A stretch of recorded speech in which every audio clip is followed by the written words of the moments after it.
Radio. Shout it. High 107.9, it's your boy B High Radio, shouting A-Town, stepping in the building. I got my New York fam in this thing, Sha Money XL. What's good with it, my dog? Yeah. What's good, bro? I'm in the building, man. I'm here, man. Pleasure to be here. Man, thank you for coming through, man. Now, I mean, Sha, this new project, Chain on the Bike, Volume 1, break it down to me, boss.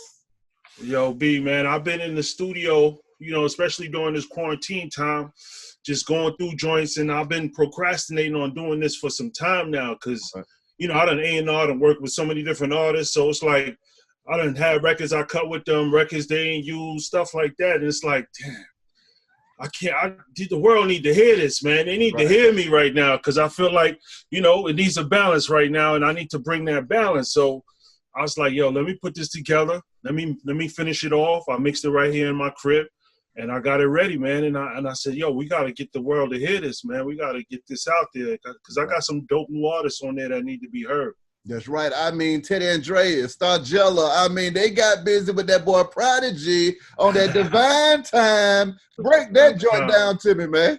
Word, rest in peace, Prodigy, man. That Divine Timing is just like every time I call P, I mean, that's the first artist that ever came to my crib. Let's start off like that. Like, he came to my mama's basement when I was in the basement making beats at my mom's crib.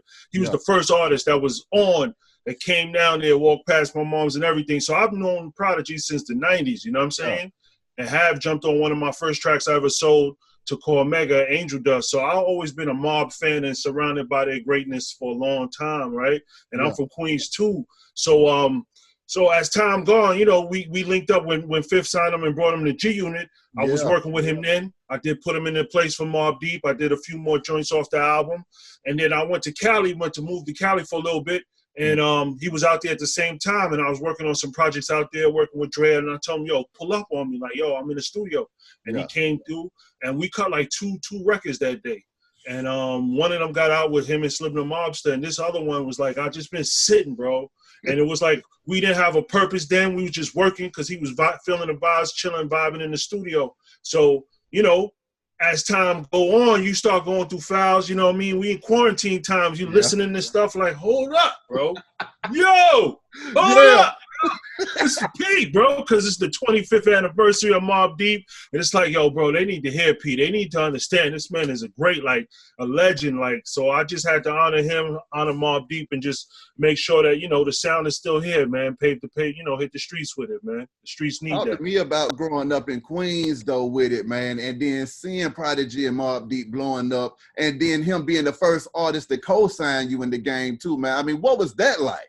Yo, it's a blessing, man. Growing up around a lot of legends, and Queens got a lot of heads rapping that's out and that's on. Starting with Run DMC, Jam Master Jay, who put me on, introduced me to 50. Like that's Hollis, Queens. That's right on. I walk that block every day when I go to school. So it's like you seeing them jumping passes with Benzes. You see, you got Q-Tip and them on Linden. Then you got this Onyx thing happening in the South Side. You got a whole lot of things happening in Queens when I'm coming up.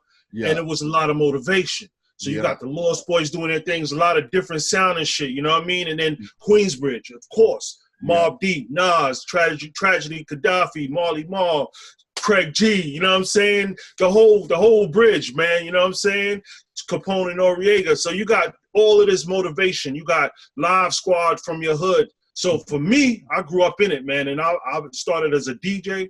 And I was just surrounded by the love of hip hop, man. So I really love this shit to the core, man. Exactly. It's my cursing, bro. Nah, it's all good. We can talk freely in this thing. We can talk freely. Good. Now, another bang off that Chain on the Bike, that one-way ticket with that boy Styles P, man. Styles P, another legend, man. I'm with the legends, man. I need to stand next to the men that's like paved the way. And Styles P's always been a favorite of mine.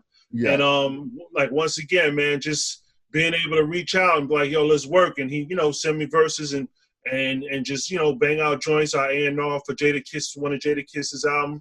Rest in peace, Ice Pick J. And, like, I just a big fan, if the other hard niggas, they came from Yonkers. We've been saying that since day one, you know what I'm saying? Yeah. So they always been, like, someone I love to work with, and I want to work with them even more, you know what I'm saying? Because them legends ain't going nowhere, man.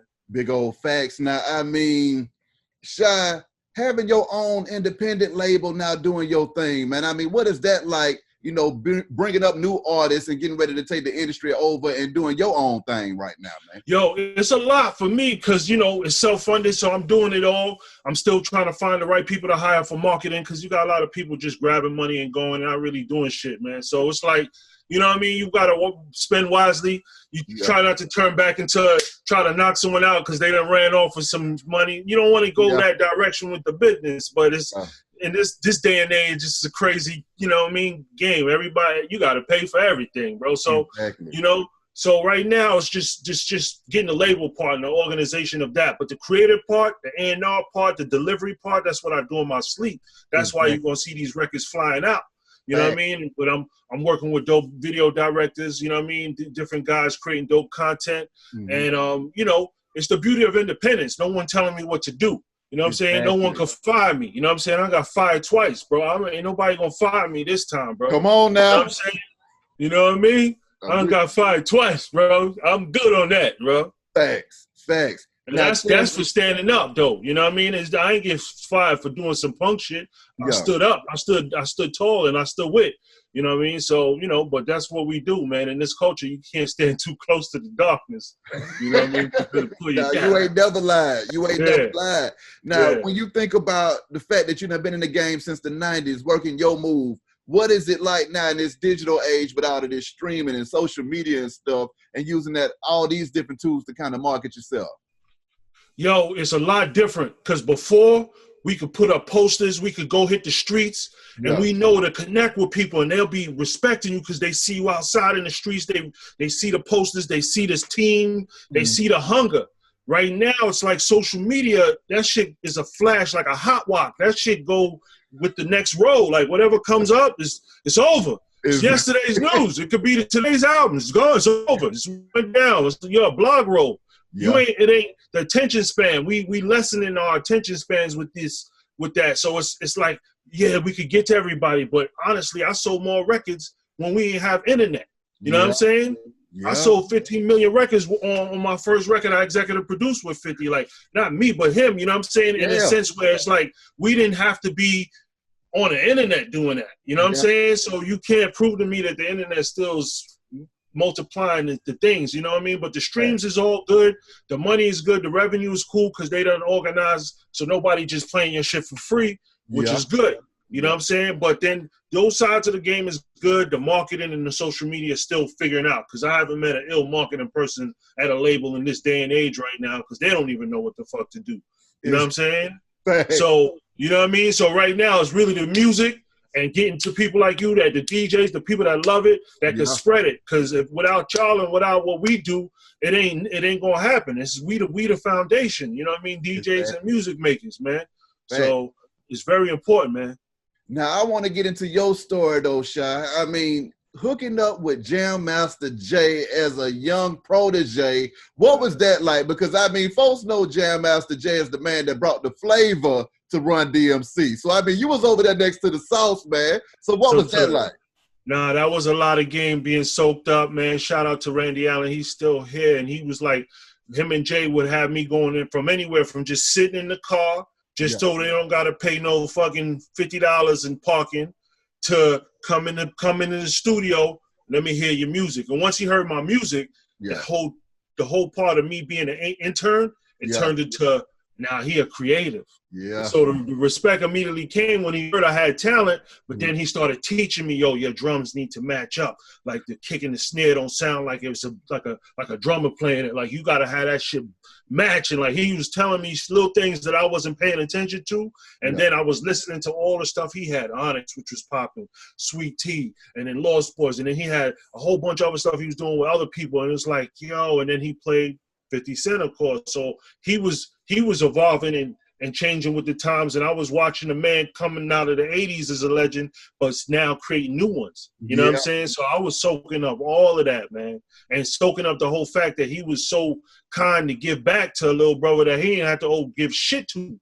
Because the time alone and that information and just being a part, that fly on the wall was what got me that whole vision of this is what I'm going to do. Like, I'm going to do this, like, for real. Exactly. You know? For those that never got a chance to meet Jay, what kind of person was he, man? Yo, just like me in Aquarius, man, kind-hearted, humble dude, street dude though. He will bust your ass. Like, he no soft, no sucker. You know what I'm saying? Like, but with this, not with the shits and all the bullshit. Always trying to help. You know what I'm saying? And teach niggas. And like, the heart was good, bro. Yeah. And it was like, yo, it's the realest man I ever met in this game, bro. Because there's not a lot like him. And you ain't never gonna meet no one like that. Because it's like the game is more takers. But here was someone that was given. You know what I'm saying? Like, yo, here, bro. Here's the information. Yo, here.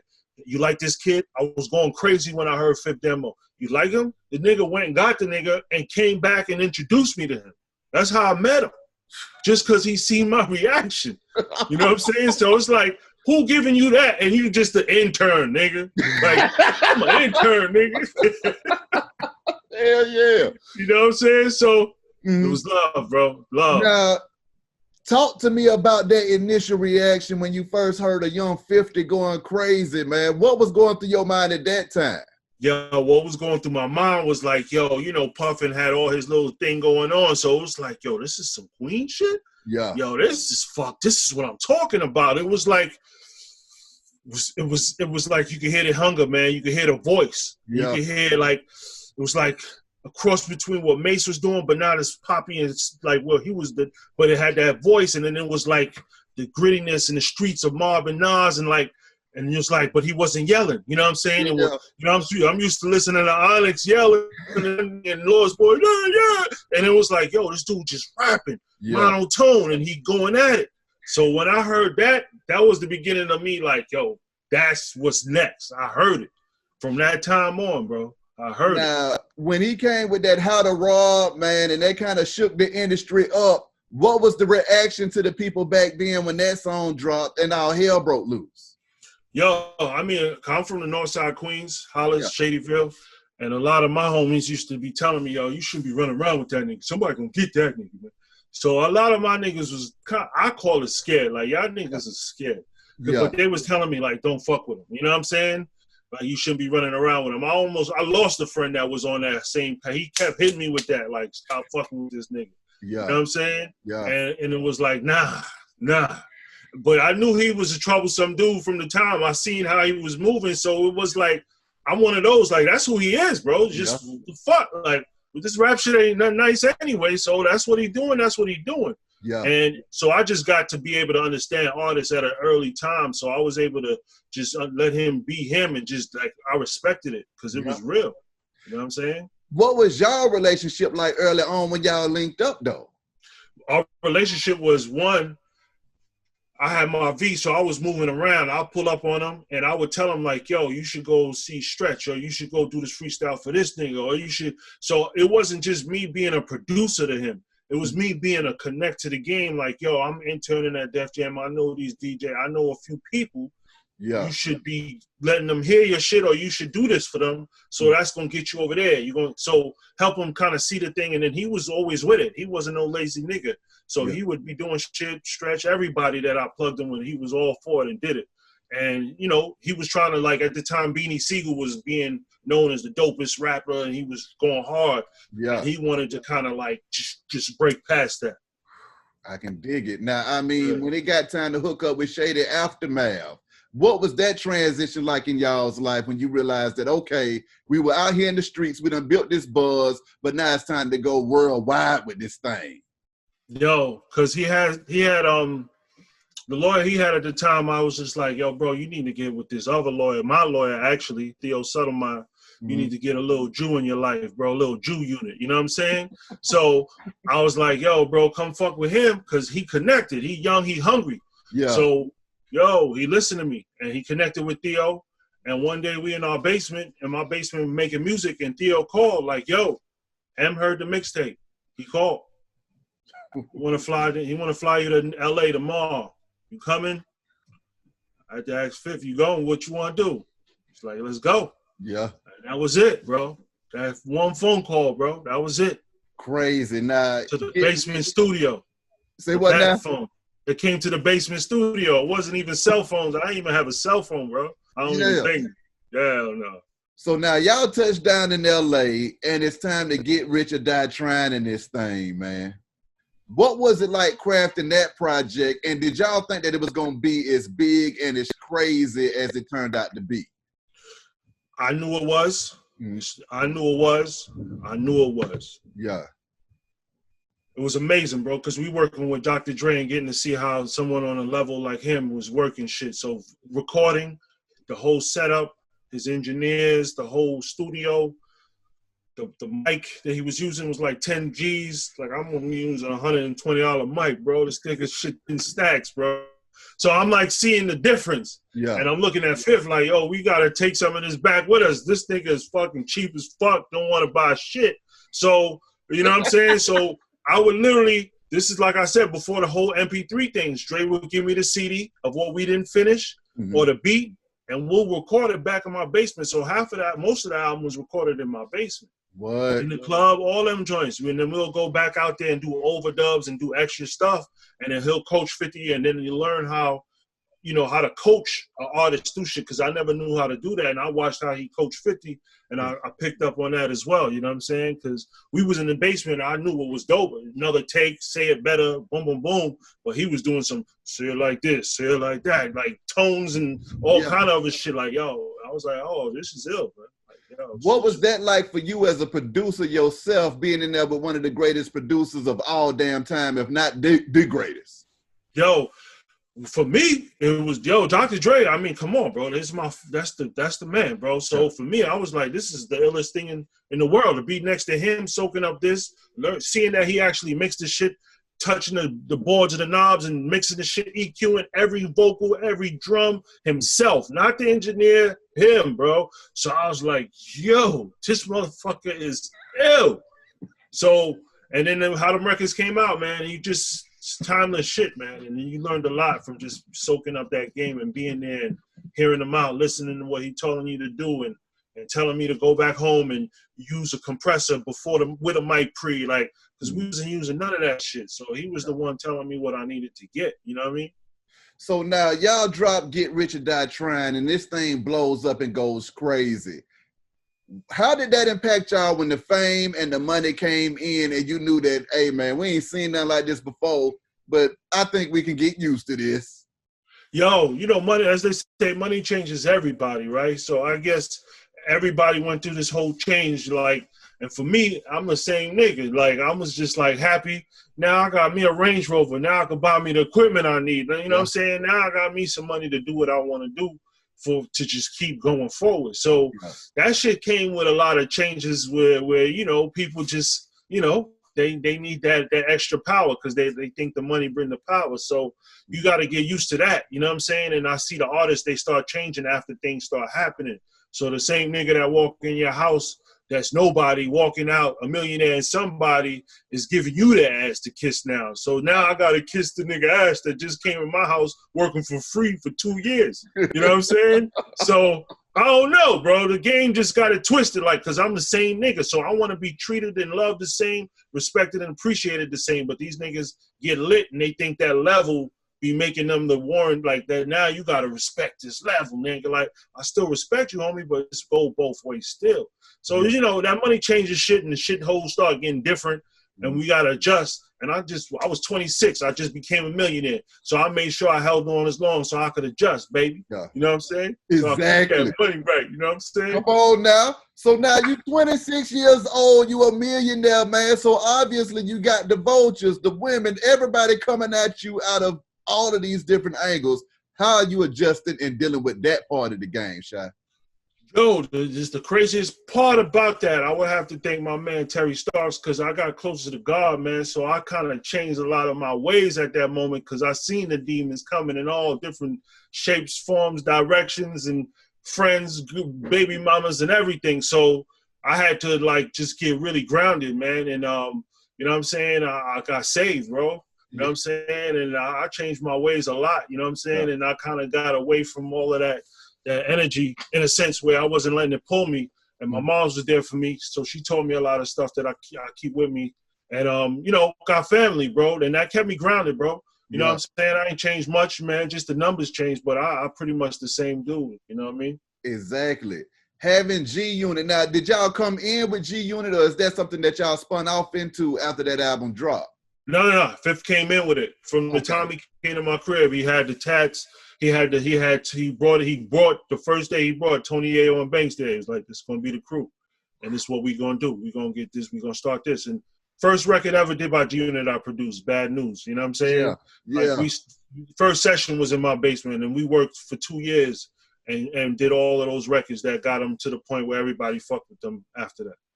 So now y'all over there running G-Unit Records. I saw in another interview where you said you was getting calls from different folks trying to figure out exactly what the temperature was over there. And with you being the point person, you had to handle a lot of business. So what was that like for you? You got Suge not on the phone trying to call and figure out where your head at. Yeah, you got temperature checkers, bro. You got real niggas that'll call you just to see what type of dude you are, bro. No. So if you don't answer that call right, that could lead to something else after, bro. And we probably wouldn't be here to tell the story if I didn't answer that call the right way. Yeah. You know what I'm saying? Because a lot of people was pressing, a lot of people was just trying to lean, a lot of people was seeing what it is. Like, you soft industry nigga, let me see. You the guardian of this nigga, let me see how I'm gonna break down you to get to him. Yeah. And no one can break me, bro. None of them, bro. You know what I'm saying? And they all call, bro.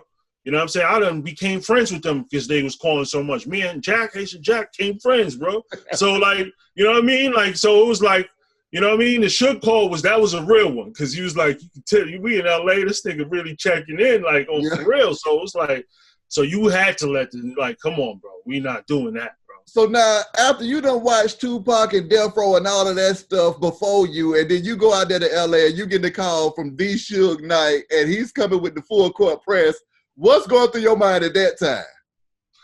What's going through my mind is that, this is what go through my mind when I was in jail, everywhere I'm at, bro. The nigga test you play soft, your ass is food, bro. Exactly. And that's it from that day on, bro. So it was no choice, bro. I done lived the life.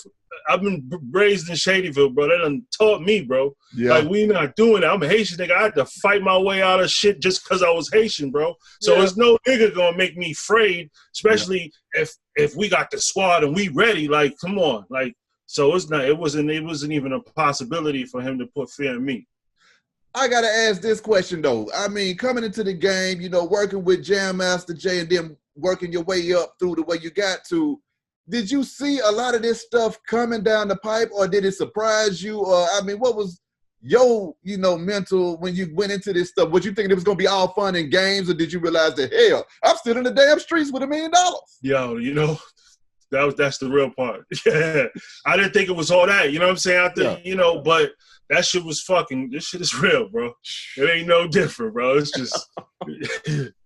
But, I'm going to be honest, the best part is, coming from where we come from, man, it prepares you for these things, man.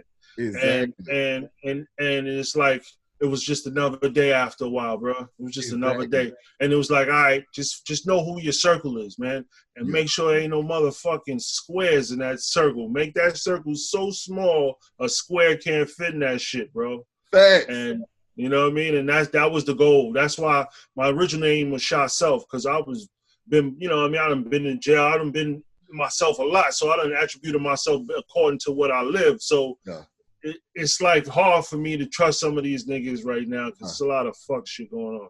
Nah, I feel you. Now, I mean, during that time that you was locked down, man, could you imagine where you was about to go? Or what was that vision like, trying to make that vision come into fruition, coming from the bottom?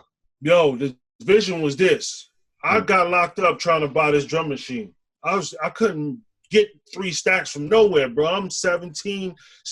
How am I gonna get 3 stacks? Like, where I'm getting 3,000 from? Yeah. Pops ain't giving it to me. Mom, nobody giving me that. So I had to try to hustle up to get it, and I got caught. And when I got caught, my first arrest, I did a year in jail. So from that moment on, I was like, they tried me as an adult. I was only 16, 17. So right before I went in, I breeded my baby mother. I said, I'm gonna have a kid when I come out. When I have a kid, I have my daughter. I love you, Sinasia. I'm gonna change my ways. Yeah. I'm gonna get to this shit I'm trying to get to, and I'm actually gonna make sure I don't go back to jail. Yeah. But I'm gonna focus on getting to this money and getting to this career path because I was really passionate about music. And so as soon as I got home, bro, I literally went from home to the studio and started working from that day on. Now, running one of the hottest labels in the game, in history of the game, and then also being a high-level exec in a couple of places, What is that like for you being able to maneuver at the top of the game? What is that rare air like up there for those that don't know that's trying to get there? Yo, the air is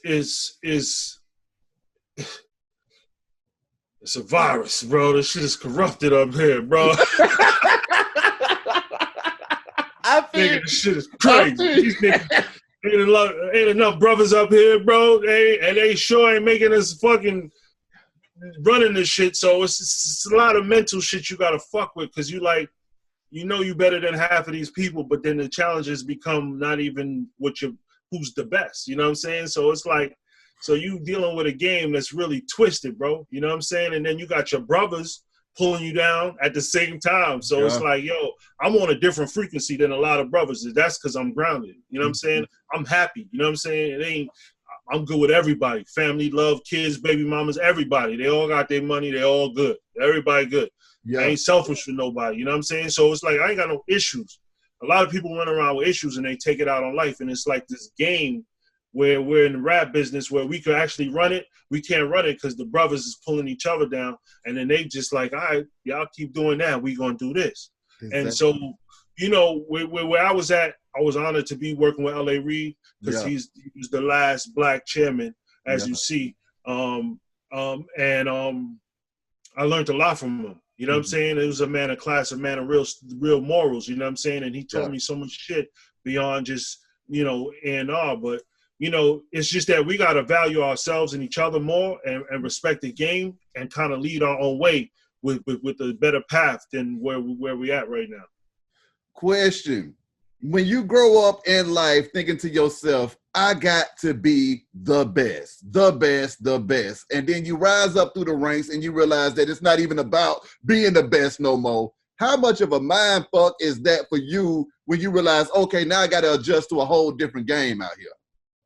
Yeah, I mean, because right now, definitely not about being the best. It's just making shit foolish so it's feel good. So, but honestly, man, I'm still most competitive, man. And that's what this whole album is about, because I feel like there's so much whack shit out here. Yeah. And I'm like, I'm better than a lot of this shit that's out here, man. And I got to change that whole, what people are considering good.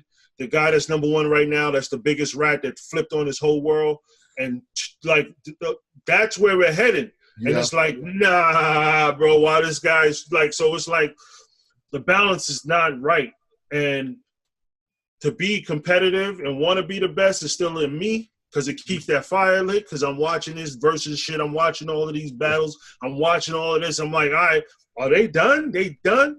Because, you know, I listened to my man Kendrick album and him talking to Pac. He's saying when they reach their late 30s and 40s, they start being done. Yeah, like, why we done? You know what I'm saying? The chairman and half of these labels is 60 North. You know what I'm saying? Yeah. Why are we done? You know what I'm saying? So, you know, I kind of like, I keep that kind of thing. So it's like, it's important, man. It's a good question, too. So now, when you got folks like Tekashi that can do what he did and then come right back out with the machine behind them, what goes through your mind now when you think about the future of the culture and the industry with this kind of stuff going on? We don't have the culture no more. The script is not being written by us no more. Because if it was being written by us, we wouldn't allow it. You know what I'm saying? So we ain't writing this. The whole scene is being changed now, bro. It's being written by a whole nother party that ain't really with the shit we with. So they gonna put this shit in front of the world. So this is what's gonna be amplified. Next generations be a bunch of rats, a bunch of people flipping on each other more than this generation is doing. You know what I'm saying? And then it's just gonna amplify. Then it's what we create. People teach you how to treat them. So you teaching the media, oh, this is okay. Okay. Nah, it's not okay. But we ain't writing this scripture no more, man. At what point in hip hop do you feel like the script got stripped from us? Yo, more recently than ever. I'll tell you that. More recently than ever. I couldn't tell you when, but it's like definitely more recent. Yeah. Yeah. You know what I'm saying? Now, when you looked up and you was a VP handling business out here. Trump started. Trump brought a lot of hate into this country, bro. Something happened, bro. This shit shifted. No, it shifted. Bro. It did. Stuff ain't the same. Now, when you hauled off and became a VP in this thing, man, what was it like for you trying to move the culture forward and still understand that bottom line at the same time? Yo, for me, it was like, all right, let me see what this corporate America game like, what it's about. So I learned a lot from that, picked up a lot from that, was cool. And then let me bring this balance, because I ain't going to let them change me. I'm going to change the system. I'm Aquarius, bro. We not riding with the system. We going to buck it. So here I am like, yo, all right, this is what y'all doing. All right, this is what we going to do. And then when you fall victim to actually trying to do what's right, and then you see what happens, then you're like, all right, if you don't play the game, your ass is getting played in this game. So that's what happened. You know what I'm saying? I wasn't playing the game. I was riding with the artist. I was riding with Bobby. That shit got me canceled, bro. They canceled Christmas on me. Told me don't come back to work. You know what I'm saying? So you got to understand that once you got to play the game, and a lot of people that's here, they feeding their families, so they all the way about playing the game because they don't want to change that. Yeah. So they conform. I have a hard time conforming to anyone. Artists, all of that. I'm with the truth. That's it. You know, once it's bullshit, I ain't with it. You know? A young Bobby Shmurda, man.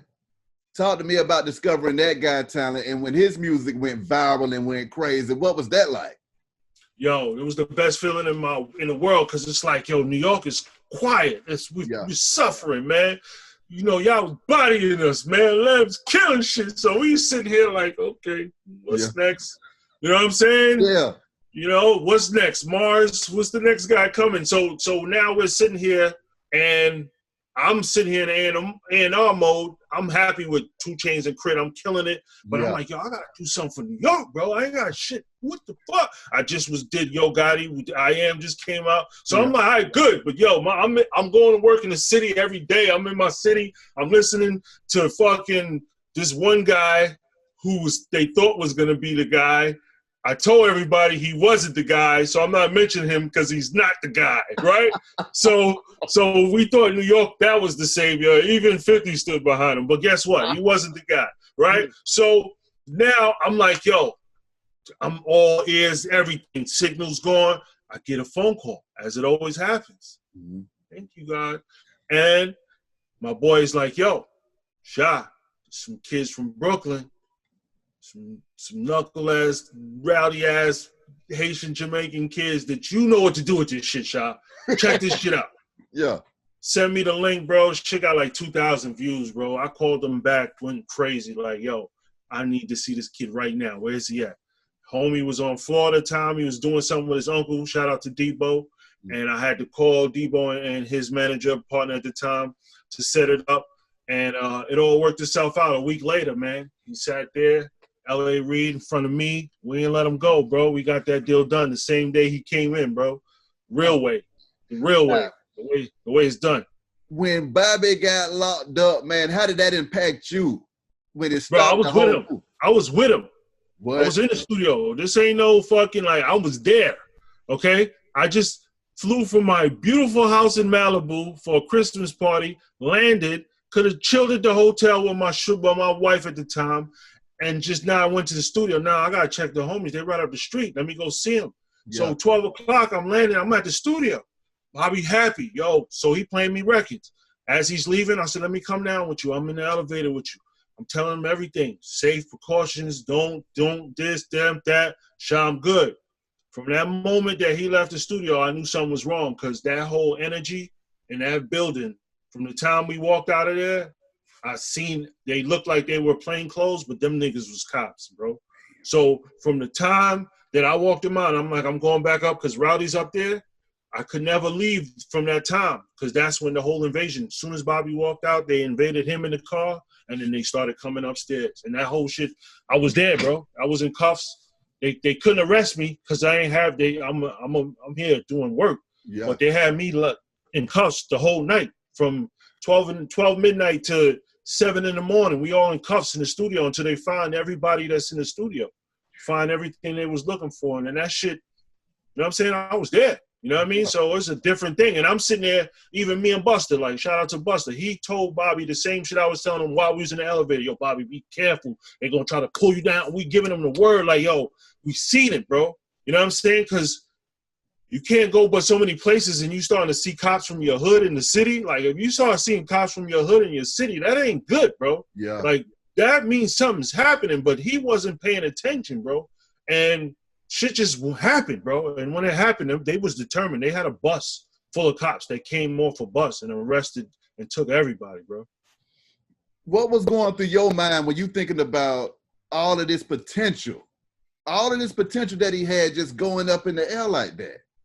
Yo, for me to be what I lived through with G Unit and know what was going on and never had to experience that kind of cop invasion, yeah, my head was like, what the fuck is going on? Because, yo, that was some serious shit. These niggas wasn't playing, bro. Yeah. Dude came and greeted me with a gun to my face in a day and age where cops are shooting niggas like it's nothing. Yeah. So I'm getting greeted in the studio that they're looking for niggas with guns with a gun in my face. So I'm still getting over the whole, I just could have got shot by a cop and dismissed because this is what they doing to us. They dismissing no value on us. So I'm watching them take away something I valued, which was Bobby, and something that was Rowdy, who had a career, take them away. You know what I'm saying? Tell me, yo, I should arrest you so you can't sign no more niggas and get them money so they can go do what they doing, right? Cop told me that. So sitting here watching the cop telling me like, yo, I should lock you up, but he can't. You know what I'm saying? I told him, I got money, nigga. I got a lawyer, nigga. My lawyer wiped this case away, bro. So I was talking shit. You know what I mean? I was feeling like I was in a movie kind of because I knew he had nothing on me. So I was talking mad shit. But the shit was fucked up, bro. And that should have changed me forever because I ain't worked for a label since then, bro. And I never took a meeting to work for another label or never even think about doing that shit since then because I ain't with it. What made you say, you know what, F the labels, I ain't really trying to fuck with that shit no more? For one, they said, fuck me, nigga. Oh. So, let's be real. Yeah, right? So they let me go. So at the same time, it's like, yo, what am I doing, bro? I'm going to tell the next hottest dude, which is the truth, which is Bobby, the truth. The same dude that took a longer sentence to so his man could have a shorter and didn't snitch on it, did nothing, do no fuckery, none of that punk shit niggas is doing. And that's what I'm standing for, right? That's what I'm behind, right? And now I'm going to tell another brother like him to sign here and say, you going to be all right? We going to take care of you? Like, because now it's like being an A&R is like being a fucking social worker. Now I got to ask niggas, do you got any priors? You know what I'm saying? Like, I'm not doing that. Yeah. I don't want to be a social worker. I don't want to judge a nigga based on his, if he did some shit now, I might not should sign him because he might get locked up like a month after his release or before his release. Yeah. I don't want to get that deep, and I don't want to tell another person that they good over here and they not. Yeah. Because I done seen enough of this. You ain't really good there. It ain't really, when you sign a Suge, he'll go bail you out. Sign a 50, he'll go bail you out. You sign a corporate America, they ain't bailing you out, bro. Ooh. It's just that simple. So you got to consider that too. You know what I'm saying? I'm pretty sure when you sign a quality control, they bailing you out, right? Those are the brothers taking care of each other. But the corporate America, they see you as a business. It's either you going to bring them money or you taking away from them. So at that moment, we ain't doing nothing. What about when you brought Yo Gotti to the table, though, man? Because Gotti had been grinding independently for a long time. And, I mean, after that deal, that man ain't looked back. He ain't look back. Because he's a businessman. He a big businessman. And shout out to Benny Pugh because he brought it in and asked me to come, meet him out in Florida. And when I met him, that's when I realized, bro, for one, he was a real businessman. He's a real music dude, too. Like, he ain't just, he a rapper, bro. He can rap his ass off, bro. Yeah. And he's just a humble dude. So he's got all the right elements for success, man. And it's like, when you see that, it's like good to see that because you're not catching that in New York. I wasn't catching those waves or those type of mentalities, man. And it was like, yo, here's a real business-minded brother on his path. Exactly. And it was good because we made some good music. I Am album, classic. You know what I'm saying?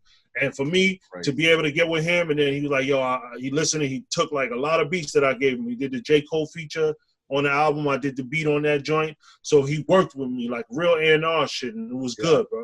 It was good. I mean, speaking of your production, though, man, I mean, you got a chance to get Busta Rhymes and Stevie Wonder on a damn track, man. Come on, who the fuck can do that? Yo, Busta could do that. Busta got every feature on the planet, from the Jacksons down to the Johnsons, bro. Yo, that motherfucker, yo, he got everybody, bro. Busta got everybody. There ain't a person that you got Paul McCartney on the record somewhere, bro. Seriously, I'm telling you, man. Busta got every feature. So when Busta, I gave him the beat, we was in the studio, like he was going crazy over the beat. Yeah. Yo, when he called me, it was like, you ain't gonna believe who's on this hook. That was it for me, man. I was like, yo, you trying to tell me I've got a whole Stevie section right behind him, bro. Like, this is like real collection shit, like real, like Stevie. Exactly. Like, that's the facts. But yeah, like, so, but it's like, what? I worked with Stevie Wonder. I would have never ever thought that I would be able to sit with my name next to him, and it was a handed blessing from Busta, bro. And Dre mixed it and added the strings and just took the beat to the whole nother level. It was crazy, man. It was crazy. Can you talk to me about these dreams coming true, though, man? What is it like actualizing all of this stuff that you was contemplating back in the day? Yo, I think when you the hours you put in, like, I put in so many hours, man. And these are sweat equity hours of reading credits, listening to music, reading stories, reading books. Mm-hmm. And when you put in all of that time and you start realizing this game and seeing it for what it is and understanding the producer's role in this music, because half of these artists really, the producer that walks into the artist studio, seldom. The artist walking into the producer studio, you get the Juice Crew, you get Wu-Tang, you get G-Unit. You know what I'm saying? I didn't walk into 50's studio. He walked into mine. You know what I'm saying? So when you understand your value and know what the producer and the whole foundation of what needs to happen, as well as the DJ, then you understand, like, yo, this thing of ours, we can do this. And that's what I ride on for everything I do, man. Those type of thoughts just run through my head. Now, when it comes to advice, though, man, from people that's coming from the hood trying to get up through there, man, what do you got to tell them, though, Sha? Yo, ain't nothing gonna come to you. You got to go out there and get it. I know we in quarantine world, mask on, and everybody feeling weird, but there's them venues where the artist is at, where you need to be at. Don't think you too cool to go outside and be right where you need to be, because my first beat came from being outside, street team, handing it to the artist myself. Yeah. So don't wait for no DM to get answered. Get out your city. An artist is coming through every city, so he's coming to your city. Make sure you're there. You know what I'm saying?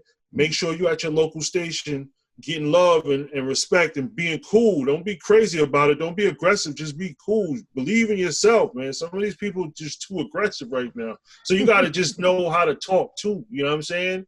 So it's a combination of a lot of things, man. But your network will eventually determine your net worth. So you got to get out there and network with some people, man, and know some people, man. It's really important. Instagram don't mean you know them because you follow them. It's the communication. It's the time. It's the time spent, you know what I mean? And being able to get to know each other. And it's like people trying to skip past that and go right to the, I need a favor. You know what I mean? Exactly. Now, Jam Master Jay, man, when he passed, how did that impact you and what was going through your mind at that time? Yo, a lot impacted me. Never would I thought that would happen to him. Someone who loved so many people, loved Queens, loved the hood. Yeah. Probably even showed love to the person that killed him, man. Like, it's so fucked up. You know what I'm saying? It's like to know that, it affected me so many ways because I spoke to him the day he died. I was supposed to meet with him. You know what I mean? And we was too busy in the city and we had to do a show at March 2112, which got canceled because he died. Yeah. But I was with 50. I couldn't leave him, and I was calling him to tell him, like, yo, it's impossible to leave the city right now to come to Queens. And he was still in the hood, like, had a studio. And that's another thing that still haunts me because it's like, yo, he went back to the hood and they took him out, bro. And it's like, it affected me so much, man, with people, you know what I mean, and trust for people, because it's definitely something he know that did it. And it still affects me to this day because it's like, here's someone that brought me together with someone and had good intentions, and it was a blessing. And I see it that way. With the other bro, he don't see it that way. You know what I'm saying? So it's like, yo, just take, get what you need, keep it moving. Yeah. And I'm tired of this industry on that whole shit, man, because that shit gotta stop. These rappers gotta stop. My God. Gotta stop.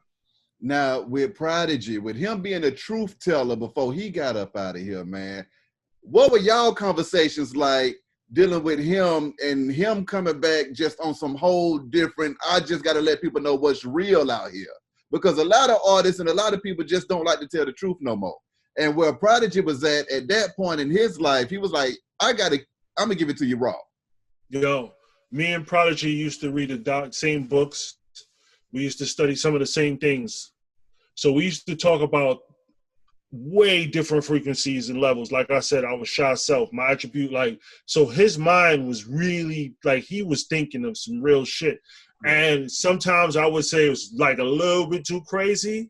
And then he'll say it on a record, and then that record would get, like, we couldn't even get played on one record. He said some shit too crazy. And I know he'll go there to the point where the whole world will hear it and be like, nah, you can't say that. And I forgot which record it was, but like, his mind was deep. Yeah. And he was a real dude, man. He loved niggas, man. He loved his hood. He loved a lot of people that was trying to get on, he showed love to. So it was like, just love P, man. P is the realest. They don't make them like P no more, man. In Queens, you can't run around and see someone like P because he still be right there with you, man. Yeah. And he was moving through every hood of Queens, not just through Queensbridge. He was in my hood. He was everywhere. Long Island, he was moving around, man. So you can't. I miss P, bro. I miss P. I know Hav must feel crazy because that he was the outrovert. Like, he was outside. He was out there, bro. Yeah. And Hav was the introvert. So it was the balance, you know what I'm saying? And P really, he was loved by me and E-Money Bags would chill with P, man. And he would be soaking up just info from real gangsters, real street niggas. And he loved that shit, bro. He loved that shit, bro. And it was just the love for niggas, bro. His own kind, bro. It was real. And share the information. Exactly. When you look back over your career, though, Sha, what was your favorite time that you say, you know what? Well, first of all, what was the tipping point for you when you realized that you had made it and that you was in the game to stay? Yo. Yo, when I made it, I think is when 50 decided to put out his album on my birthday. That album came out on my birthday. So it came out a week early because it got bootlegged, but the release date was my birthday. Yeah. And that's how I knew it. It was like, this is your gift. Like, you made it. All these credits, all these fucking CDs, every record you brought through, going to buy vinyl, everything. This is for you. Now it's the payback. You don't put it into it, now you about to get it back. Yeah. That's when I felt I made it, because I knew I was good, because the way I was communicating with Dre and the way I was communicating with M, I was the guy. So I knew I was good. Like, you know what I'm saying? They fucked with me. Yeah. So it was a place where I knew, like, yo, all right, I can fuck with this shit, bro. Yeah. And Fifth was rolling, and we had what was to come with the unit. You know, everybody was coming in, so it was good. It was the best feeling, man. Best feeling. After that time, what was the time that you were in the industry and you felt the best, that you look back and you say, hey, man, I was having the time of my goddamn life in this thing? Yo, I would like to, the time I was having the best time I had, bro. Yeah. To say, around the time when I signed Gotti, when I first went to Epic and left Def Jam, because here I am, you know, L.A. Reid brought me to Def Jam, called me, said, yo, come to me with Epic. So I followed the homie there. So here you are, also being appreciated and someone wanting you to rock. Yeah. So, mind you, you know, this is another brother. He's the head brother in charge. So it's like, yo, he want me to rock with him? I'm rocking, bro. Yeah. That's it. I'm grateful for that. So that moment of being able to tell everybody I'm done, they're like, yo, nah, we up, sign up. Come on, 2 Chainz is going. I'm like, yo, I felt bad because I had to leave Chainz and Crit. That's the only thing I was mad about. But I told Chainz, bro, like, yo, bro, Now I'm about to double up and about to fucking, you know what I'm saying? Like get that status that I need. So nobody telling me what to do, because I'm getting tired of these motherfuckers telling me they got shit, they didn't even have it. I got this signing. They didn't have that signing. I was in the studio with him last night. I just watched him sign to another label. We popped champagne together because you told me you had it, but you didn't have it. But so I'm seeing the powers that I'm having to answer to, and it's like, man, get the fuck out of here. I'm not doing that. I'm not doing that. I got issues with that. You know what I'm saying? Because you ain't doing what I'm doing. So what the fuck you talking about? So going there was a good moment in my life. And then going to Miami and seeing Gotti and that whole shit, that was a good time because it was like fresh air, man. Fresh air, bro. And people that rock with you know what I'm saying? Facts. Now, with the 2 Chainz, man, did you know when you signed that guy that he was going to turn around and blow up the way he did? Yeah, I did. I really did. Yeah. That's why he fucked with me, because I was ahead of all of them, bro. Blue, all of them was going, like, trying to get it. They all he could have went anywhere. Yeah. But, for one tit, I would come to ATL. He was one of the first people I called. Yeah. Not just to call because I need some smoke, you know what I'm saying? So he was a hustler, bro. And one time he pulled up, this motherfucker pulled up in a Porsche. I'm like, yo, what the fuck? This nigga, DTP did that? Nah, nigga, where you get that from, bro? This nigga was a hustler, bro. So I was seeing him outside of the rapper box and just seeing him as a real, like a man, like a hustler, and seeing that he was really ambitious and just about it. And then he gave me that mixtape, and this is what I'm doing. Like, and that's when I started listening, because I was oh shit, this is it. This is why I came to Atlanta. Like, I was working with Craig, and I was like, yo, this is it. This nigga's it. Started calling Tech all the time. Tech, yo, I got a show. My boy Ty got a show. So we getting show money. He's like, why you the first A&R calling me for shows? Why you calling me for shows, bro? We hustlers, bro. So once I realized he was selling out shows way before records was nowhere near radio, nowhere near anybody, and motherfuckers calling me to try to get to him because they knew that I knew him, that's when I was like, yo, this is ahead of the game. So I started pushing in like, yo, and it was me, honestly, because he's a business, him and his whole crew. So it wasn't like, you need me. I'm going to give you everything you need so you can build your thing. And that's what he did, man. He built his business, man. He's a businessman, and that's what I respect.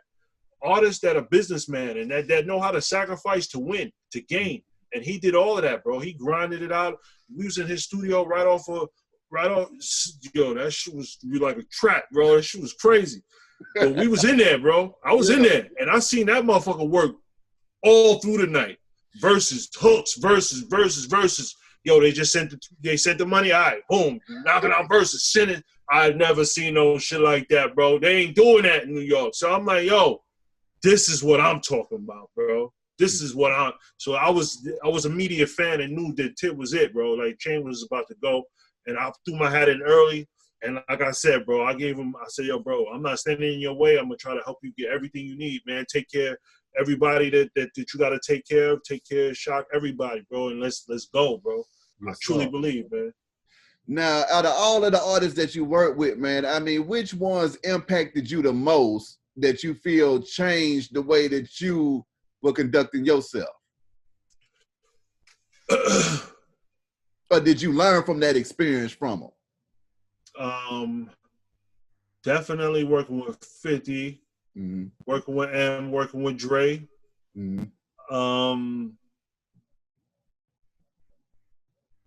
And working with Chainz. Chainz was a good time. It was a good experience.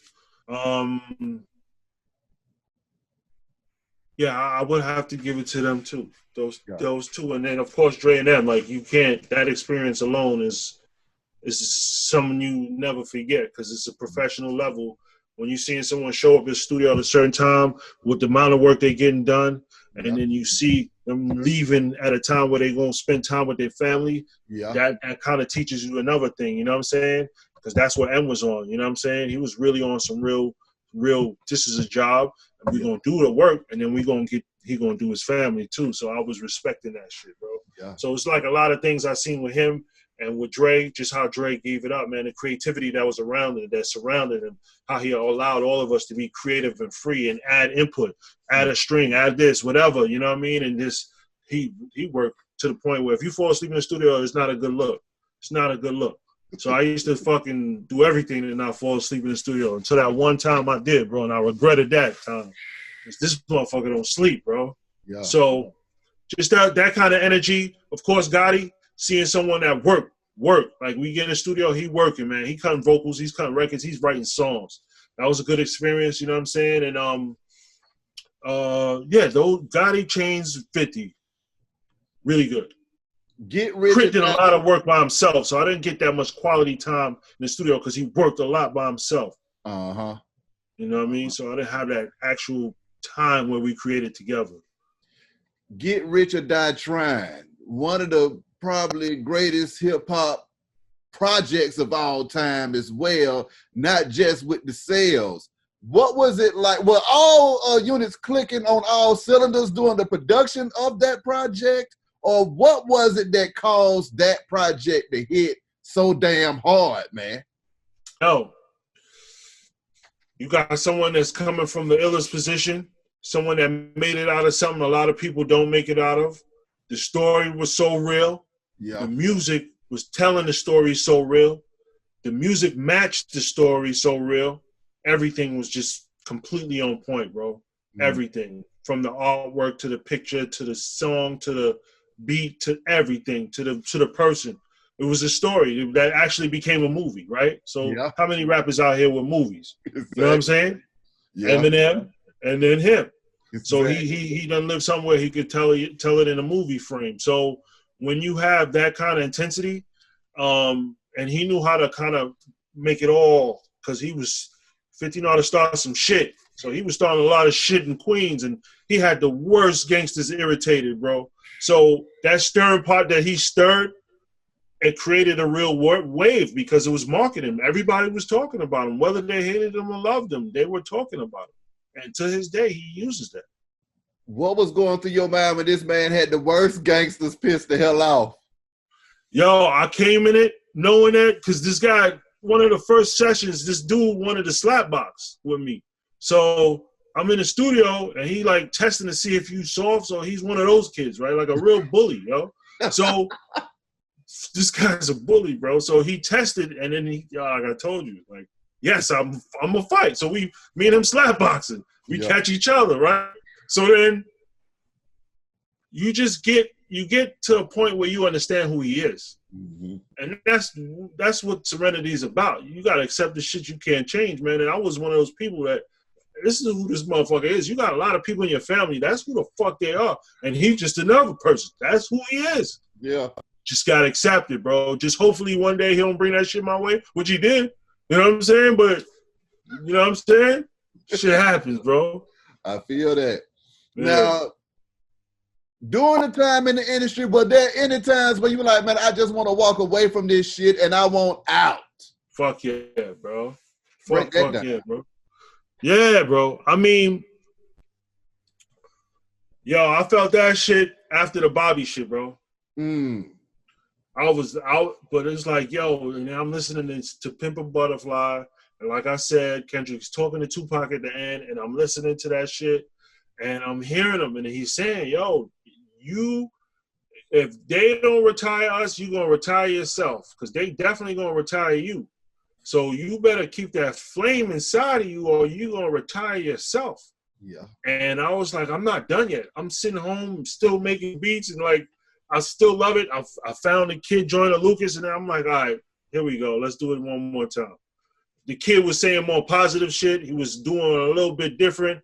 I knew it wasn't going to be no cops running no studio session with this kid. Yeah. So I was like, let me change the temperature a little bit. Turn it to like 60 degrees, 70 degrees or something. It's too cold over there, right? No, I'm joking. But he just had a little bit more positive energy, and it was different. You know what I mean? Yeah. Not that he was the actual guy in the record, but he was making great records that the world needed. You know what I'm saying? And I was like, yo, let me. When I found my boy Life put me onto him on Facebook, and I reached out, that's when it kind of re-sparked. But I was like, yo, I'm not gonna be no label dude. I'm not trying to sign you to a label. I'm gonna manage you. I'm gonna get you the deal and get you out, so I don't have to be working for the labels. Yep. And then I took a shot again at management. And that's also something I learned, that after him, I didn't want to do that shit no more, because it's a thankless job, bro. Yeah. And it's like, I'm good, bro. I'm good, bro. I'm good that. with this shit. Yeah, so being around all the stars that you done been around, what is it that you think makes somebody a bona fide superstar? Man, it's definitely the character, Mm-hmm. The work ethic. You could be an asshole, but you got to know that when it's time to work. Mm-hmm. And when it's time to work, you got to give yourself. Like the conversations, not the weak ass rapper interviews that a lot of them do. You gotta be able to let people understand and get to know you. So that's where you gotta open up. You know what I'm saying? Like certain people just not good interviewers, right? Then you watch someone else and be like, yo, this is fucking amazing. Yeah. So the artist just gotta know. They gotta have all of that in them. And some of them you see that they have it, they could be superstars, but they're just so cocky they don't say nothing to you. That's not really a superstar. That shit's gonna dwindle away. Yeah. Snoop Dogg is the fucking blueprint of a superstar. You know what I'm saying? Yeah. That's white America, black America. He's never crossed, flipped, shake, nothing. Superstar, 100% real man, bro. Yeah. 100%. That's the path. That's the pantheon to follow. Snoop Dogg. Mm-hmm. If you ask me. Now, I can definitely dig that. I can definitely dig it. Now, lastly, teamwork make the dream work. Break down the label to me. What do folks need to be expecting? And what all else you got up your sleeve, Sha? Yo, thanks for this time, bro. Yeah. Teamwork music is really about the team. You know what I mean? Teaching people, each one, I'm teaching my nephews. I'm teaching my family. I'm teaching them new producers, musicians, as well as people that want to become execs. You know what I'm saying? Here's the information.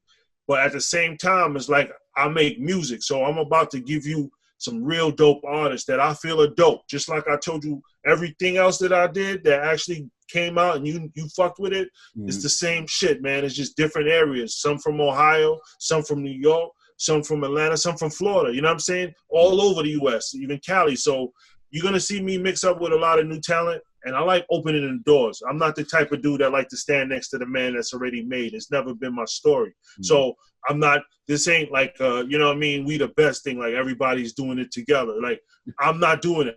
I'm going to bring in some new guys that's going to be the best in a few years. But then you're going to see them like, all right, this is what Sha's been doing because that's my path. That's my blessing.